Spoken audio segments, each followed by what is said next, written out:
Bom, meninos, dando continuidade ao nosso estudo, agora nós vamos ver o conjunto dos números racionais.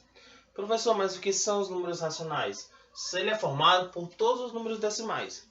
Todos os números que possuem vírgula, as dízimas periódicas, frações, os próprios números inteiros, todos eles são números ditos racionais. Por que racionais? Porque podem ser escritos numa razão, em uma forma de divisão. Não é à toa que eu não tenho como enumerar os elementos que pertencem ao conjunto dos racionais. Eu só consigo colocar através de uma propriedade. Então, nós vamos colocar da seguinte forma. Quem são os números racionais? Os números racionais são todas as frações na forma A sobre B, onde A é o número inteiro e B é o número inteiro diferente de zero. Tá? Ou seja, não tem como eu enumerar todos os elementos que pertencem ao conjunto dos números racionais. Eu só consigo na forma de propriedade. São todas as frações, onde o numerador é o número inteiro e o denominador é o número inteiro diferente de zero. Claro que tem que ser diferente de zero, porque não existe na matemática divisão por zero. Tá certo? Portanto, eu vou colocar aqui exemplos de dízimas periódicas. Por exemplo, exemplos de números racionais. As dízimas periódicas. Dízimas periódicas com 1,2222222, 8,4444444. Então, o que são as dízimas periódicas? São sequências decimais que sempre se repetem. Nós temos aí as dízimas periódicas, tá? Todas as frações também são exemplos de números racionais, tá?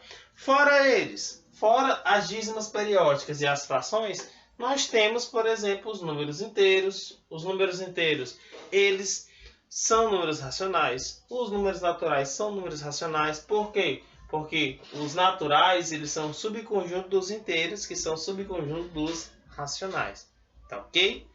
E aqui vai uma parte muito importante da aula, que é a representação dos números racionais na reta. Como nós já vimos, os números inteiros, eles formam pontos na reta. E o que seriam os números racionais? Os números racionais são os números que ficam entre esses números inteiros. Então são esses daqui, ó. São números que ficam entre os inteiros, tá? Esses são números que ficam entre os inteiros. Vai a observação.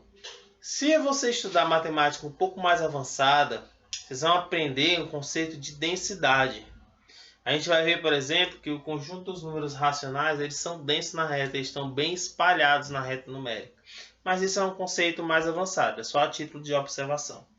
Outro título de observação é o que a gente já aprendeu aqui. Quando aparecer o conjunto com asterisco, significa que eu estou trabalhando sem o zero. Então, no caso aqui, asterisco são todos os números racionais menos o zero. Que mais? São todos os números racionais não negativos. Ou seja, você pega de todos, do zero em diante. Zero, todos os racionais em diante que sejam não negativos. E o que menos são os não positivos. Tá? É só o tipo de observação que está no livro de vocês. Então, gente, esta é a nossa aula de números racionais. E agora vamos às atividades.